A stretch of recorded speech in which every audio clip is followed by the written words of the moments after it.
नमस्कार दोस्तों, स्वागत है इस वीडियो में। इस वीडियो में हम जानेंगे कि एफएमजीई जो स्टूडेंट है फॉरेन से एमबीबीएस जो करके आते हैं उनकी एक परीक्षा होती है फॉरेन मेडिकल ग्रेजुएट एग्जामिनेशन, जैसा कि यह एफएमजीई स्क्रीनिंग टेस्ट वगैरह होता है। तो ये रिजल्ट आया था, तो इसमें कई सारे सवाल उठ के आते हैं कि एफएमजीई में जो ट्रांसपेरेंसी है उससे एनबीई यानी कि नेशनल बोर्ड ऑफ एग्जामिनेशन क्यों डरता है और जो स्टूडेंट की आवाज़ है उसको क्यों दबाया जाता है। तो इसमें आज हम तर्क संगत जानेंगे कि एफएमजी में क्या चेंजेज होने चाहिए जो एक स्टूडेंट के मन में होते हैं लेकिन वो एक्सप्रेस कर नहीं पाता है, क्योंकि उसके पास इतना टाइम नहीं होता है। 22-23 साल या 24 साल, मैक्सिमम 25 साल का लड़का या लड़की मान लीजिए कि जो विदेश से 6 साल बिता के इतनी ठंड में भारत आता है और उस पर प्रेशर रहता है इंडिया में रजिस्ट्रेशन लेने का और एग्ज़ाम का, घर वालों का प्रेशर, सामाजिक प्रेशर, सोसाइटी का प्रेशर वगैरह। तो वो अपनी चीज़ें बता नहीं पाता है, बेचारा 2-3 साल तक तैयारी करता है लेकिन उसको ट्रांसपेरेंसी मिल नहीं पाती, उसको ये पता नहीं चल पाता है कि मैं कहाँ कमज़ोर हूँ, किस सब्जेक्ट में ज़्यादा तैयारी करूँ। तो ये हमारी मांगे हैं, मांगे नहीं है, सुझाव है। हमें एनएमसी से कोई मांग नहीं कर रहे हैं कि आप ऐसा करिए वैसा करिए, हम एक सुझाव दे रहे हैं कि आपको थोड़ा सा ऐसा करना चाहिए ताकि स्टूडेंट को ट्रांसपेरेंसी मिले और स्टूडेंट खुशी खुशी अपनी परीक्षा दे, चाहे वो फेल हो पास हो वो उसके हाथ में, पेपर बनाना आपके हाथ में, लेकिन कुछ ट्रांसपेरेंसी होनी चाहिए। तो चर्चा करते हैं इस बारे में। तो थोड़ा सा ये देखिए आप कि एफएमजी में पारदर्शिता का संकट है दोस्तों। ट्रांसपेरेंसी बिल्कुल नहीं है, एक ऐसे ब्लैक बॉक्स की तरह एग्ज़ाम होता है कि इसमें कोई कुछ नहीं है, जो ले लिया, जो फेल, पास जो पास, कोई इफ एंड बट नहीं है, ठीक है। तो कि जब मूल्यांकन, ये अपना मूल्यांकन करते हैं स्क्रीनिंग टेस्ट, जब मूल्यांकन प्रक्रिया ही खुद परीक्षा में असफल हो जाए तो क्या होगा दोस्तों।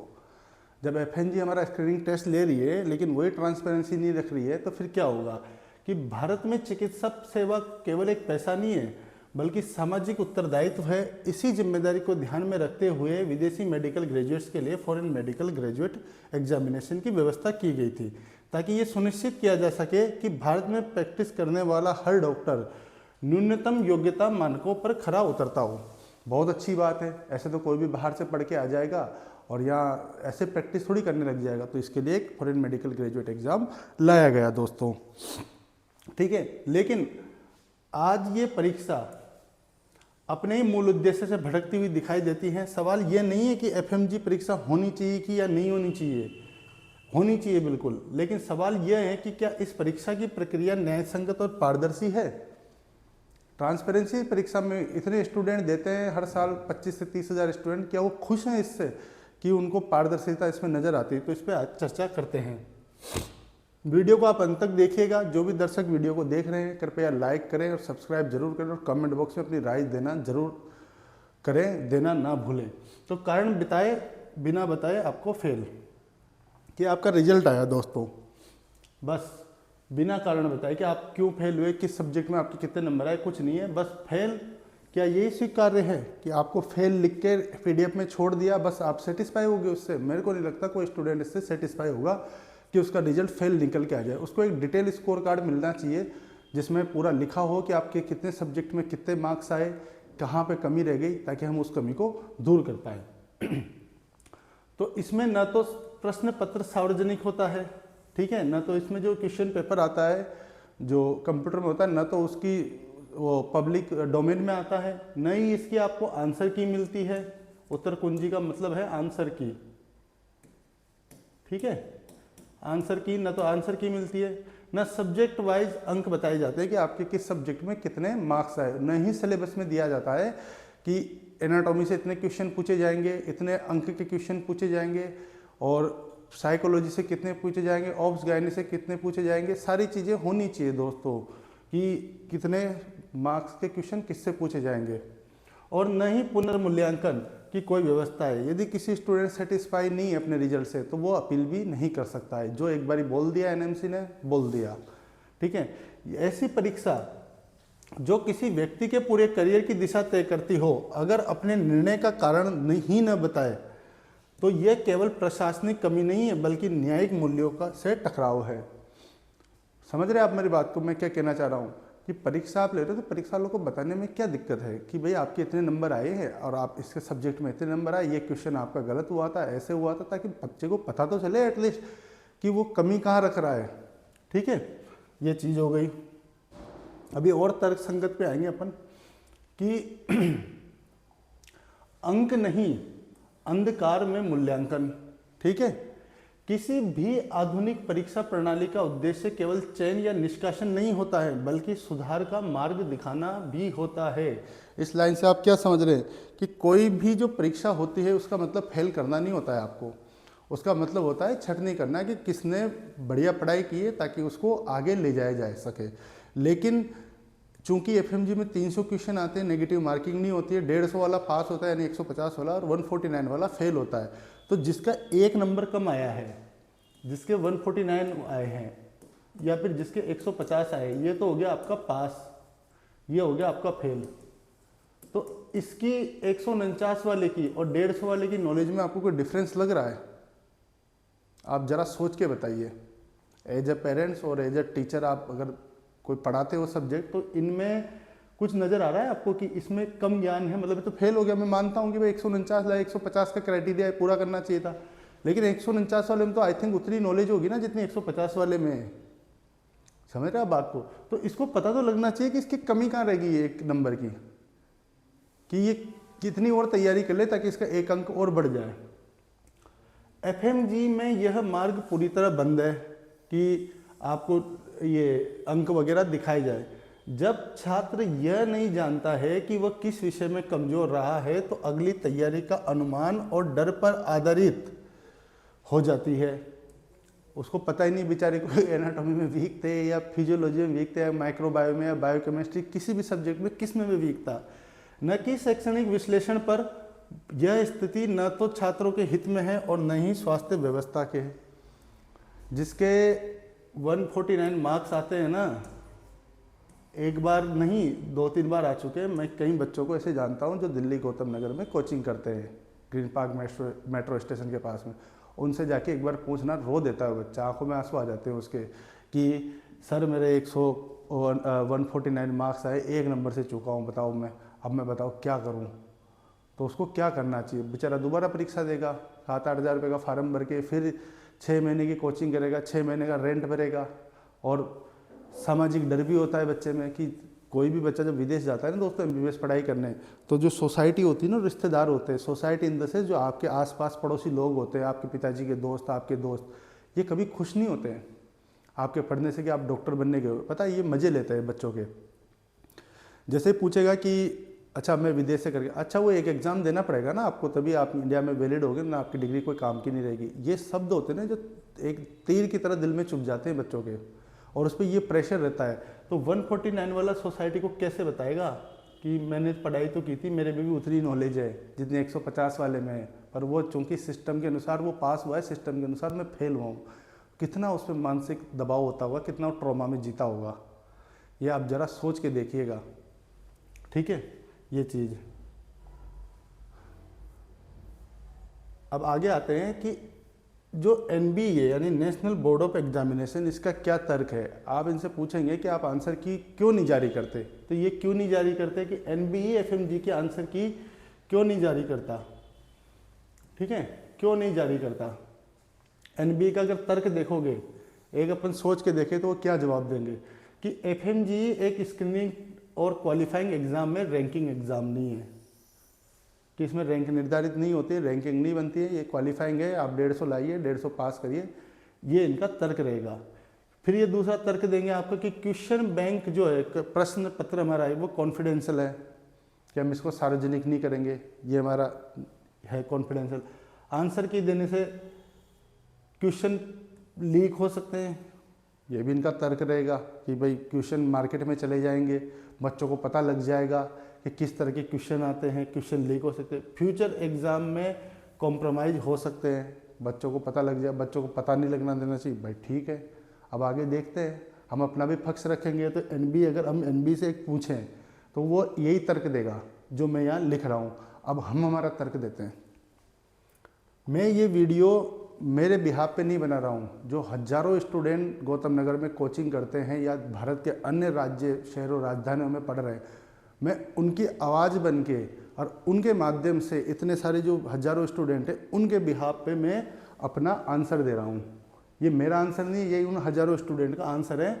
और जो अभी फॉरेन में पढ़ रहे हैं बच्चे, उनका भी आंसर है, मैं उनकी आवाज़ बन के आंसर दे रहा हूँ कि असली वजह क्यों नहीं एनबी आंसर की देता दोस्तों, कि गलत क्वेश्चन आ गया, मान लीजिए कि आंसर की दे दी तो क्वेश्चन का पता लग जाएगा, भांडा फूट जाएगा, कि गलत क्वेश्चन या गलत आंसर का डर रहता है एनबी को। क्योंकि कोई भी दुनिया का एग्ज़ाम उठा लो, भारत का कोई सा भी एग्ज़ाम उठा लो, कोई सा भी 0.1% कोई एक ऐसा एग्ज़ाम होगा जिसमें एक गलत प्रश्न ना छपा हो, ये मैं दावे के साथ कहता हूँ। या फिर प्रश्न सही छप गया हो लेकिन उसके जो एमसीक्यू होते हैं ABCD ये गलत होते हैं। हमने भी गवर्नमेंट एग्ज़ाम दिया, हमें भी पता है हर पेपर में कुछ ना कुछ कांड होता है, प्रिंटिंग मिस्टेक हो या बनाने वाले जो एग्जामिनर होते हैं उनका भगवान जाने, वो एक क्वेश्चन तो कांड कर ही देते हैं पेपर में। तो अगर आंसर की आएगी तो क्या होगा, स्टूडेंट चैलेंज करेंगे कोर्ट में, कोर्ट भाग जाएंगे लेके कि देखो आपने ये प्रश्न गलत दिया था, इसका बोनस मार्क दो। एक्सपर्ट गलत आंसर निकालेंगे, कोर्ट केस बढ़ेंगे। अब पेपर आएगा तो कोचिंग वालों के पास भी जाएगा, जो नीट पीजी करके बैठे उनके पास भी जाएगा, जो एफएमजी दे चुके हैं उनके पास भी जाएगा, जो डॉक्टर इंडिया के पढ़े हुए उनके पास भी जाएगा। एक्सपर्ट अपनी राय रखेंगे कि साहब ये आपने गलत प्रश्न पूछा है एनबी, ये सब प्रश्न हो ही नहीं सकता, तो ये भी चीज़ होगी। और दिल्ली हाई कोर्ट में ये हो भी चुका है एक बारी, जैसे प्रश्न आपको याद तो रहता ही है ना दोस्तों, आप पेपर देते हो तब आपको प्रश्न याद रहता ही है। अब किसी ने प्रश्न याद था, उसके ऑप्शन याद थे पूरे, उसने कोर्ट में केस डाल दिया कि साहब ये गलत था प्रश्न, उसका 1 नंबर, जिसने भी अटेम्प्ट किया था चाहे गलत किया हो चाहे सही किया हो, उसको उस प्रश्न का 1 नंबर मिला है। ठीक है, तो एक आंसर गलत साबित हुआ, कोर्ट ने मार्क्स देने का आदेश दिया। ये रहा इनका 6 जून सन 2021 को, ये न्यूज में था, पब्लिक डोमेन में पड़ा हुआ है, ये सन 2020 का केस था। Delhi high court direct national board of examination to treat disputed question in FMG as deleted. ठीक है, तो इन्होंने ये किया, ये आप चाहो तो इंटरनेट से भी डाउनलोड कर सकते हो, सुप्रीम दिल्ली हाई कोर्ट का जजमेंट। ठीक है, अब इससे क्या होगा कि आंसर की आएगी तो सवाल पूछे जाएंगे, और सिस्टम सवालों से डरता है। किसी भी देश का सिस्टम है ना, सवालों से डरता है, उससे सवाल मत पूछो, बस डिले करते रहो। जो बोल रहा है कान में तेल डाल के, रुई डाल के, बस सोते रहो आराम से। जो बोल रहा है बोलने दो, कितने बोलेंगे, मैं बोल लूँगा, 10 और यूट्यूबर बोल देंगे, या 10 छात्र कोई केस डाल देंगे, चलता रहेगा मामला ढिलम ढाल। ठीक है, तो वो जवाब देंगे ही नहीं जब तक आप एक समूह बना के नहीं जाएंगे, क्योंकि संगठन में शक्ति है। बचपन में कहानियाँ क्यों सिखाई जाती थी हमें कि एक लकड़ी को तोड़े, वो बूढ़ा किसान होता है, उसके बेटे को बुलाता है कि एक लकड़ी टूट गई, 2 तोड़ी, 2 टूट गई, 3 में जोर आया, 5 नहीं, तो जब एक गठरी बना दिया, गट्ठर बना दिया उसका, फिर वो नहीं टूटा। तो संगठन में शक्ति होती बचपन में, यही इसीलिए ये कहानियाँ सिखाई जाती थी। बचपन में हम सोचते थे कि यार ये क्या दिखाना चाह रहे हैं, सबको पता है कि एक लकड़ी तो टूटेगी सही, कहना क्या चाह रहे हैं, लेकिन वो कहानियाँ आज अपने जीवन में काम आती है, इसलिए बचपन में वो सिलेबस में अपने को सिखाई जाती थी। लेकिन आज हम सरकार की बनाई हुई कहानियों का ही अपन उन्हीं पे उपयोग नहीं कर रहे हैं, तो ये बहुत गलत बात है। असली वजह ये भी है कि अकाउंटेबिलिटी से बचाव चाहता है एनबी। ठीक है, अगर आंसर की देने का मतलब क्या होगा कि हर सवाल पब्लिकली वेरीफाई होगा, पब्लिक डोमेन में आ जाएगा, हर सवाल को देखा जाएगा कि कौन से सवाल गलत है और सही है। और मैं दावे के साथ कहता हूँ 5 से 10 5 प्रश्न तो ऐसे निकलेंगे उस पेपर में, दुनिया कोई सा पेपर उठा लो कुछ ना कुछ गड़बड़ तो निकलती है। या तो कुछ भाषा की जो शैली होती है उसको अगर अपन करें एक वकील टाइप स्टाइल में, तो कुछ ना कुछ उसमें मिस्टेक निकल ही आती है। इवोल्यूशन प्रोसेस एक्सपोज होगा, जिस प्रकार रिजल्ट डालते हैं, ट्रांसपेरेंसी की डिमांड बढ़ेगी और ज़्यादा, इसीलिए आंसर की से बच रहे हैं। अब सीधा सा जवाब रहेगा कि नो एक्सप्लेनेशन नो रेस्पॉन्सिबिलिटी। क्या समझे इसका मतलब कि एक्सप्लेनेशन दो ही मत ना, आंसर की दो ही मत, लफड़ा ही खत्म सारा, कि रेस्पॉन्सिबिलिटी नहीं रहेगी। ये बात वो होगी ना जैसे कई क्राइम होता है, कहीं चोरी हो गई या कोई मारपीट हो गई, पुलिस वाले आए, आप वहाँ पे वो थे विक्टिम, मतलब देखने वाले थे, आई विटनेस थे, पुलिस ने आपसे पूछा कि यहाँ क्या हुआ था, आप चुपचाप खड़े रह गए कि साहब मैं तो यहाँ था ही नहीं मौजूद, बस आपने एक्सप्लेनेशन नहीं दी पुलिस को, आपकी रेस्पॉन्सिबिलिटी है ही नहीं। यदि आपने बोल दिया कि नहीं मैंने देखा है, तो आपको भी तारीख में जाना पड़ेगा कोर्ट में। ठीक है, इसीलिए लोग गवाही देने से डरते हैं कि एफएमजी में अगर 149 वर्सेस 150 का डिफरेंस आएगा, करियर डिफरेंस कि 149 वाला, देखो आप ध्यान से इसको, कि जिसके 149 आएंगे तो आंसर की आने पर हजारों स्टूडेंट कोर्ट में जाएंगे। कुछ ना कुछ तो पेपर में कमी रहेगी मित्रों, ठीक है, पेपर में कमी रहती है, एक क्वेश्चन तो गड़बड़ रहता ही है हर दुनिया के एग्जाम में। और जहां ये आ गया, और इसमें देखो नेगेटिव मार्किंग है नहीं, तो सारे बच्चे, कोई मूर्ख व्यक्ति होगा जो 300 क्वेश्चन में से क्या बोलते हैं 299 करके आता होगा, अगर उस पास समय भी नहीं बचे तो अक्कड़ बक्कड़ बम्बे वो भी करके आ जाए तो 300 के 300 ठोक के आने वहाँ, क्योंकि नेगेटिव मार्किंग तो हो ही नहीं, पता लगे तुक्के से सही हो गया तो 1% तो गलत होगा ही सही। कोर्ट में जाएगा हजारों स्टूडेंट, बोलेगा साहब मेरे 149 आई है, ये वाला क्वेश्चन गलत था, दो मुझे बोनस मार्क, मैं करके आया हूँ इसको, चाहे गलती करके आया हूँ।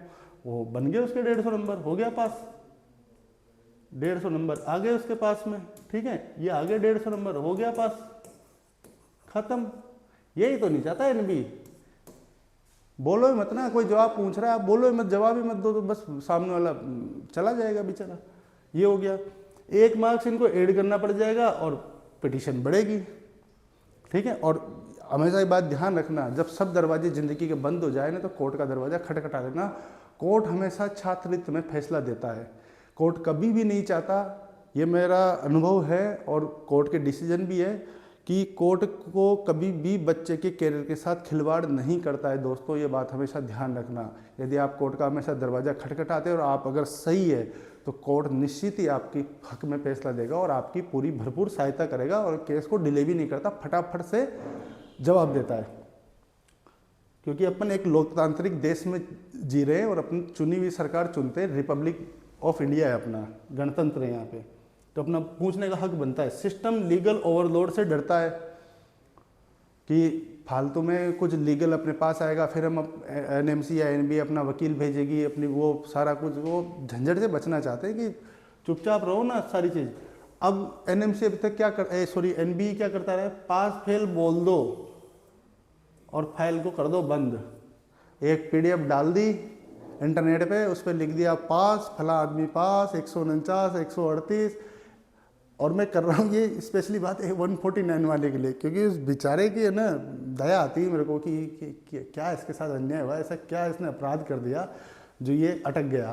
क्योंकि एक क्वेश्चन तो होता ही है, तो बस फाइल बंद, फेल तो फेल, फाइल बंद, अगले साल फिर कोचिंग की फीस भरो और चलो तैयारी करो, ट्रॉमा में जियो। जिसके 120 आए ना वो तो फिर भी एक बार, या 130 आए और तो एक बार फिर भी ठंडा हो जाता है कि ठीक है यार आ गए, पहली बार में मैंने इतनी पढ़ाई भी नहीं की थी, सारे आ गए, मैं ठीक है चलो, उसको दुख नहीं होता। लेकिन 149 वाले को दोस्तों बहुत दुख होता है जब आप मंजिल के करीब हो ना, ठीक है, और बस वहीं आपके लिए दरवाजे बंद हो जाए तो उसको बड़ा दुख होता है। ये बात वही होगी कि आप भंडारे में गए और आपका नंबर आया और पुड़ी बटना बंद हो गई, सिंपल सी चीज़ है, ठीक है, ये चीज़ हो गई आपकी। तो ये तो हो गया आपका ये। अब जो कॉन्फिडेंसली वाला तर्क जो ये देता है दोस्तों, एक सेकेंड, हाँ, ये कॉन्फिडेंसली वाला कि गोपनीयता, इसको हिंदी में अपन क्या पढ़ेंगे, गोपनीयता, बड़ी गोपनीयता रखते हो भैया, गोपनीयता, ये ता तरबूज वाला गोपनीयता वाला तर्क कमजोर क्यों इनका। अगर इतनी ही कॉन्फिडेंसली इतनी जरूरी है तो नीट की आंसर की क्यों आती है। लाखों की संख्या में एग्जाम देते हैं, 20 लाख तो मान ही लो आप ऑन एवरेज हर साल, तो वो क्यों देते हैं आंसर की। यहाँ एफएमजी कितने देते हैं, 28,000 30,000 मान लो मैक्सिमम, क्या है ये 20 लाख के सामने 20,000 आदमी, ये क्यों देते हैं आंसर की। हर साल पेपर बनाते हैं और ऐसा बनाते हैं कि बच्चों के धुआं निकल जाता है, आधे तो चक्कर खा के गिर जाते हैं। और यूँ बोले कि क्वेश्चन खत्म हो जाए तो भैया कौन से ज़माने में जी रहे हो, एआई का ज़माना है, कौन से ज़माने में जी रहे हो आप। इतने क्वेश्चन है आपके पास, पूरा भारत पड़ा हुआ है, डॉक्टरों से भरा हुआ है, ऐसे कैसे क्वेश्चन बना सकते, 300 तो क्वेश्चन बनाने हैं आपको, करने कितने। यूएसएमएलई का जो प्रीलिम्स है उसकी आंसर की क्यों आती है। इससे बड़ी कोई परीक्षा है भारत में और इससे कोई कठिन परीक्षा है यूपीएससी से, सिविल सर्विसेज की, हालत खराब कर, ये तक आंसर की देते हैं, सब कुछ बताते हैं बेचारे। और कुछ बोलो आप तो ये सुनते भी है। ऐसी तरह कान बंद करके गांधी जी के बंदर की तरह कान बंद थोड़ी कर लेते हैं। अब यूएसएमएली डिटेल स्कोर क्यों देता है? सब जो एग्ज़ाम होते हैं ना मेडिकल लाइसेंसिंग एग्ज़ाम, उनका पापा है ये USMLE, United State Medical Licensing exam, father है ये सब एग्ज़ाम का। ये तक ट्रांसपेरेंसी रखता है, सारी चीज़ें बताए, डिटेल स्कोर कार्ड देगा कहाँ आप कमी रही, क्योंकि इनका काम फेल करना नहीं है, आपको रोकना नहीं है। इनका काम है कि जो बढ़िया है आओ और आपकी ये कमी रही अगली बार फिर पेपर दो आप। मॉडर्न एग्जाम में जो आजकल दुनिया में मॉडर्न एग्जाम चल रहे हैं, भारत में भी क्वेश्चन बैंक बहुत बड़ा होता है दोस्तों। क्वेश्चनों की कमी नहीं है, प्रश्नों की कमी नहीं है। आप मेरे से पूछेंगे ना 5 क्वेश्चन मैं भी बना दूंगा केस स्टडी के, ठीक है। क्वेश्चन रोटेट होते हैं हमेशा। आप एग्जाम में देखेंगे कि 15 से 20% पेपर का जो क्राइटेरिया होता है, कोई सा भी एग्जाम उठा लो रिपीट क्वेश्चन ही होते हैं, ताकि सब बच्चों का ध्यान रखा जाए कि कुछ सिंपल पार्ट भी उनको दिया जाए। एग्ज़ाम का मतलब फेल करना ही नहीं होता है। एग्ज़ाम का मतलब आपको आपका मूल्यांकन करना होता है, आपका चेक करना होता है। अगर आप एग्ज़ाम में इस नियत से ले रहे हो कि इनकी तो लंका लगानी है हमें, तो भाई फिर हम कुछ नहीं कर सकते कि पास ही इतने ही करने हैं, क्योंकि एफएमजी में कॉन्फिडेंशियल तर्क आउटडेटेड है। अब आप भी समझ रहे हो कि ये कौन सी ज़िंदगी में जी रहे हो कि कॉन्फिडेंशियल, ऐसा क्या एग्ज़ाम ले रहे हो यार तुम। यूएसएमएली तो खुल के बता रहा है, न्यूजीलैंड का एग्ज़ाम खुल के बताता है, सारी चीज़ें बताते हैं। कौन सी ज़िंदगी में जी रहे हो भैया। दुनिया चांद पे पहुंच गई, इसरो कहाँ से कहाँ पहुंच गया है, वो तक अपने सेटेलाइट वगैरह के सब कुछ पीडीएफ डाल देता है। बना सको तो बना लो, नकल में भी तो अकल चाहिए ना। छात्रों की यही तो मांग है। यूट्यूब पे सब चीज़ें पढ़िए, क्या क्या होता है एरोप्लेन का सारा डिजाइन मिल जाएगा आपको। तो इसका मतलब थोड़ा ना भारत एरोप्लेन बना लेगा। अगर आप क्वेश्चन दे दो इसका मतलब थोड़ा ना कि बच्चे उनको रट के अगले साल एग्जाम पास कर देंगे। ये मतलब थोड़ा ना एक पता तो लगे कि किस तरह का आप पूछ रहे हो, क्योंकि उनकी पोल खुल जाएगी। नीट पीजी के क्वेश्चन पूछ रहे थे आप, समझ रहे हो बात को, तो वो बढ़ेंगे ना। अब एफएमजी स्टूडेंट का क्यों ये धक्के खा रहे हैं एफएमजी स्टूडेंट, क्योंकि इनकी आवाज़ उठाने वाला पहली बात तो कोई है नहीं। ये single one man army type चलते हैं, ठीक है। इनका वीक कलेक्टिव वॉइस है, कोई ना तो इनका लीडर है ना कोई इनकी सुनने वाला है, सब अपने में लगे रहते हैं, ठीक है। सब अलग अलग यूनिवर्सिटी से पढ़ के आते हैं, अपना एग्ज़ाम देते रहते हैं बेचारे, जैसे तैसे करके भगवान से प्रार्थना करते हैं अपने अपने इष्ट देव से कि मुझे पास करा दो इस बार और मैं फ्री हूँ। फ्री होने के बाद उसको कोई मतलब नहीं है कि आगे एफएमजी में क्या चल रहा है। कम से कम एक थोड़ा वॉइस बन के तो उभरो लोगों की, ठीक है। ट्रूथ नोबडी से ओपनली, कोई भी बच्चा, सब बच्चे डरते हैं कि यार मैं कुछ मीडिया में आऊँगा या कुछ बोलूँगा कल को मेरा करियर ख़त्म कर दे, और करते भी है और कर भी दे, कोई भरोसा थोड़ी ना है। समझ, आप सिस्टम से जीत थोड़ी सकते हो। सिस्टम बहुत बड़ा सिस्टम है, सिस्टम को जीतने के लिए आपको एक हुजूम चाहिए, क्योंकि एफएमजी स्टूडेंट्स पॉलिटिकली ऑर्गेनाइज नहीं है। जैसे आप भारत के कई कॉलेजेस देखे होंगे या यूपीएससी के कोई एग्ज़ाम देते हैं, वो अपना एक पॉलिटिकली एक ऑर्गेनाइज रहते हैं, संगठन रहते हैं कि अगर कोई मांग उठानी है तो वो मांग रखते हैं सरकार के सामने और सरकार झुकती है और सरकार को मानना पड़ता है। आप लीगली बात बोल रहे हो तो बात बोलने का भी एक तरीका होता है। हम कोई ये नहीं बोल रहे कि आप कर दो, हम सुझाव दे रहे हैं आपको कि सर थोड़ा सा सोचिए, समझिए कि एक दिन गौतम नगर में बिताइए बच्चों के साथ में, आइए तो सही आप एनएमसी के एकाध अधिकारी या एनबीए के बच्चों के साथ रहिए, आपकी उनकी क्या मांगे, क्या परेशानी भुगतते हैं बेचारे, सुनने में क्या जा रहा है। आप एक बार आओ तो सही, उनकी ज़िंदगी आप एक दिन जी के तो देखो। इंडियन अब क्या बोले, नो स्ट्रॉन्ग लॉबी, ठीक है, नो वोटिंग प्रेशर, कोई इनको फेल कर दो पास कर दो कोई फर्क नहीं पड़ता इनसे, न किसी गवर्नमेंट को फर्क पड़ता है, न उनके कुछ वोटिंग कुछ हो रहा है। मतलब इनको ऐसे कर रखा है एफएमजी स्टूडेंट को कि बस हो तो ठीक, ना हो तो ठीक, ये एग्ज़ाम में देना हो तो दो ना मत दो, वो वाला सीन हो रखा है। सबसे बढ़िया तरीका है ज़िंदगी में सुखी रहने का, ठीक है। डिले करो, इग्नोर करो, चलता रहेगा, ठीक है। जिसको सुनना नहीं हो ना, कोई काम करना नहीं हो, उसके आलसी आदमी के लिए बहुत बेस्ट लाइन है ये।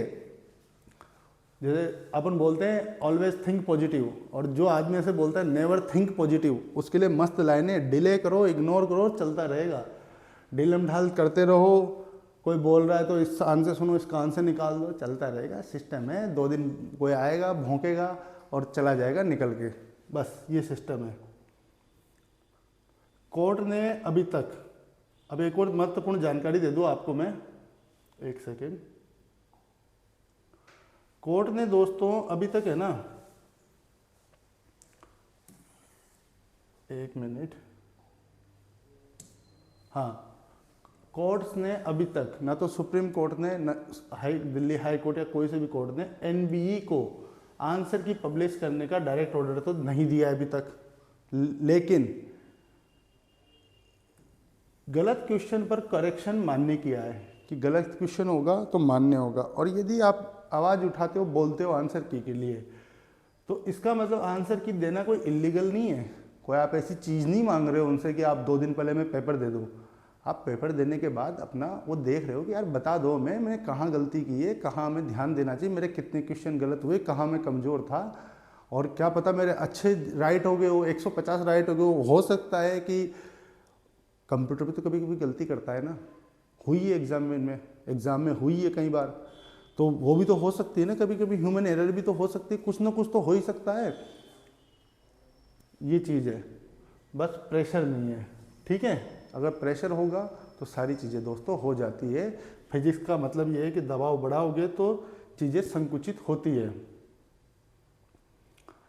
अब वैश्विक मानक बनाम ग्लोबल और इंडिया की रियलिटी,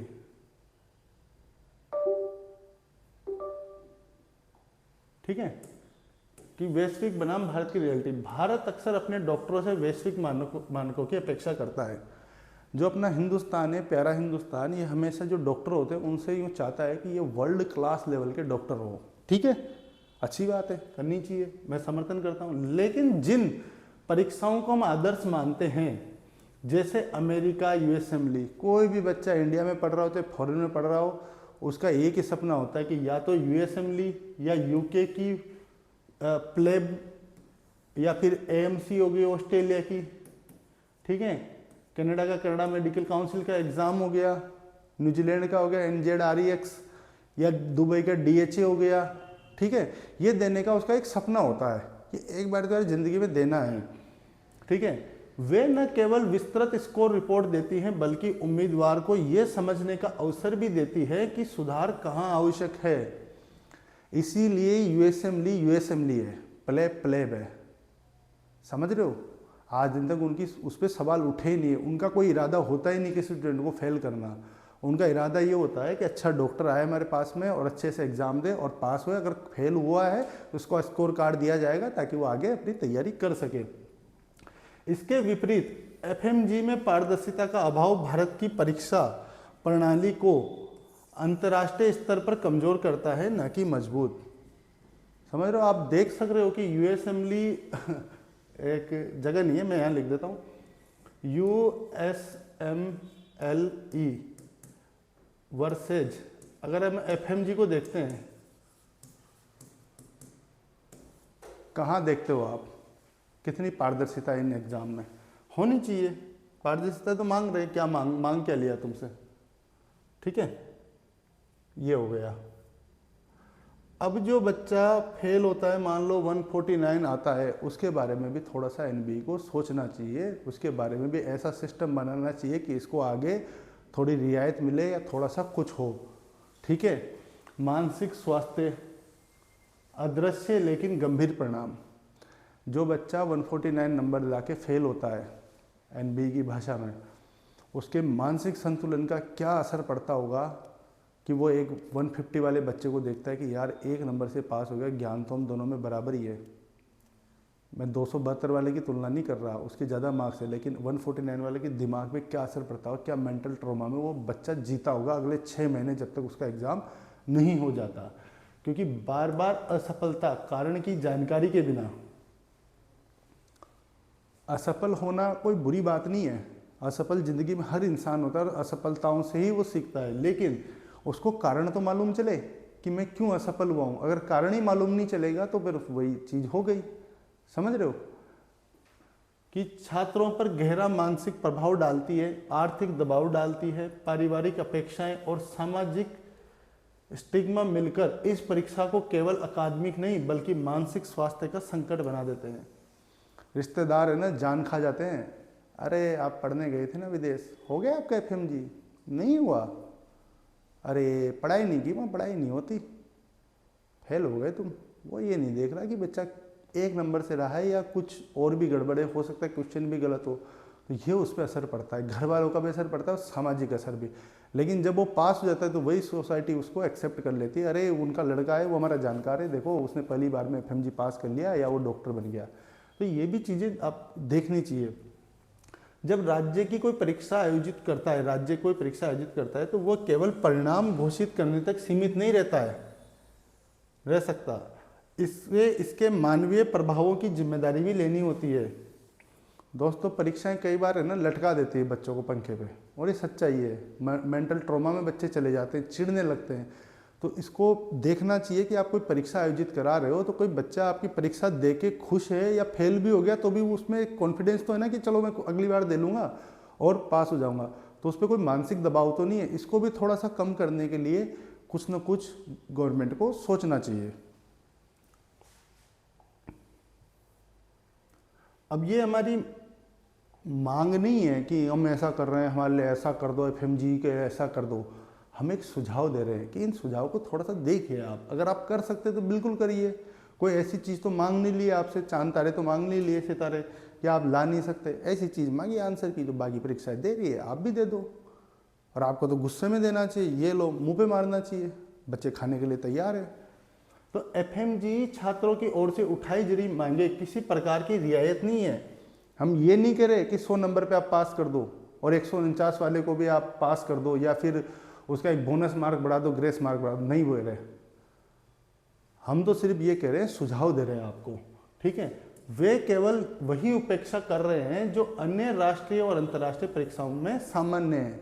कोई आपसे ऐसी चीज़ नहीं मांग ली है, ये बहुत कॉमन चीज़ है यार। आंसर की एसएससी शानदार आंसर की देता है, 1 नंबर पूरा क्वेश्चन के साथ बताएगा कि आपने कौन सा आंसर किया था और कौन सा गलत है, प्रॉपर देता है, सब देते हैं। इसमें ऐसा कौन सा उत्तर आंसर की का प्रकाशन किया जाना है, विषयवार अंक बताने चाहिए कि किस सब्जेक्ट में से कितने क्वेश्चन आएंगे और कितने अंक के आएंगे, सारी चीज़ें बतानी चाहिए। वैसे तो 1 नंबर का क्वेश्चन होता है, उससे पता चले बच्चे को, ठीक है। सीमित पुनर्मूल्यांकन प्रक्रिया करनी चाहिए, ठीक है। स्पष्ट परीक्षा का ब्लूप्रिंट होना चाहिए। इन सुधारों से अब मैं अपना दे देता हूँ कि अगर ये सुधार कर भी लेता है एनबी, तो इन सुधारों से न परीक्षा का स्तर गिरेगा, न तो नई गुणवत्ता बल्कि भरोसा बढ़ेगा, ठीक है। क्या क्या किसी का क्या चला जाएगा, आंसर की दे दी, किसी का क्या जाएगा, पेपर बनाने वाला पेपर बनाएगा, प्रोफेसर जो भी होगा, एग्जामिनर जो भी वो बनाएगा, पेपर लेने वाला पेपर लेगा, जो कंपनी पेपर का ठेका उठा रही है आयोजित करने का आईटी डिपार्टमेंट का, वो अपना पेपर कराएगी, पेपर देने वाला पेपर दे रहा है, रिजल्ट निकाल रहा है। तो दिक्कत कहाँ आ रही है, किसका दबाव है इस पर? अगर आप समझ गए कि किसका दबाव है इस पर, तो ज़रा कमेंट बॉक्स में एक बारी ज़रूर बताना, ठीक है, कि किसका दबाव है इस पर, कि ये आंसर की दे क्यों नहीं रहे हैं, इनके पास ऐसी दिक्कत क्या है। अब पारदर्शिता अगर दोस्तों ये लाते हैं तो पारदर्शिता से परीक्षा नहीं टूटती है, व्यवस्था मजबूत होती है। क्या है ना, खुले विचार, आइए परीक्षा दीजिए, सारा कुछ आपके सामने, आपने ये क्वेश्चन गलत किया था, आप फेल हो, चुपचाप बच्चा घर जाएगा, भगा देना उसको। लेकिन आप जब दिखाओगे ही नहीं तो फिर कैसे होगा। पारदर्शिता से डरना किसी मजबूत संस्था का लक्षण नहीं होता है। यदि आप ईमानदारी से पेपर ले रहे हो तो पारदर्शिता रखिए, ये अच्छा लक्षण नहीं है मजबूत संस्था का। यदि मूल्यांकन निष्पक्ष है तो उसे सार्वजनिक जांच से घबराना नहीं चाहिए। आपने रिजल्ट एकदम ओके निकाला है, पेपर क्वेश्चन सारे ओके, तो क्यों घबरा रहे हो भैया, आराम से दो, सार्वजनिक कर दो, कि क्या दिक्कत है, क्वेश्चन तो और बन जाएंगे, क्वेश्चन का फॉर्मेट चेंज कर देना अगली बार, क्वेश्चनों की कमी है क्या यार, कैसी बातें कर रहे हो। आज एफएमजी के सामने सबसे बड़ा प्रश्न यही है कि क्या ये परीक्षा डॉक्टरों की योग्यता जांच रही है या खुद अपनी जवाबदेही से ये बच रही है, ठीक है। एफएमजी का उद्देश्य सही है, लेकिन उसकी प्रक्रिया में सुधार अनिवार्य है, और हर परीक्षाओं में सुधार हुए हैं दोस्तों, हर परीक्षाओं में सुधार हुए हैं। दुनिया की कोई सी परीक्षा उठा लो या भारत की उठा लो, छात्रों को कमी लगती है, छात्र सुझाव देते हैं और उसमें चेंजेज आते हैं। लेकिन यहाँ एक ही ढर्रे से जब से बना एफएमजी एग्ज़ाम उसी ढर्रे से चल रहा है। यदि भारत को एक मजबूत, भरोसेमंद और नैतिक चिकित्सा व्यवस्था चाहिए तो डॉक्टरों की योग्यता जांचने वाली परीक्षा को भी न्याय, पारदर्शिता और उत्तरदायित्व के मानकों पर खरा उतरना होगा। समझ रहे बात को, कि अगर मैं किसी को परीक्षा ले रहा हूँ तो कम से कम मेरा भी तो होना चाहिए कि मैं सही मानस से उसकी परीक्षा ले रहा हूँ या नहीं ले रहा। ये चीज़ें होनी चाहिए दोस्तों। तो ये था दोस्तों इस वीडियो में। इस वीडियो में मैंने आपको सारी चीज़ें आपके साथ डिस्कस की। आपको अगर यदि कोई सुझाव है या कुछ है और ये एफएमजी स्टूडेंट तक पहुँचाएँ।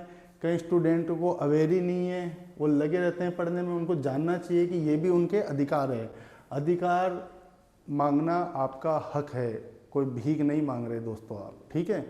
तो वीडियो कैसा लगा आप कमेंट बॉक्स में ज़रूर बताएं। यदि आपकी कोई समस्या है एफएमजी स्टूडेंट के लिए, मैं उठाने के लिए तैयार हूं। मैं किसी से नहीं डरता हूं, ठीक है। मैं कोई फॉल्ट में नहीं हूं जो मैं उठाऊंगा नहीं। मैं अलग प्रकार का व्यक्ति हूं और आपकी जो हो सके वो मैं अपने आवाज़ से बनकर आपकी मदद करूंगा। तो मिलते हैं आपके साथ नई वीडियो में, तब तक के लिए नमस्कार।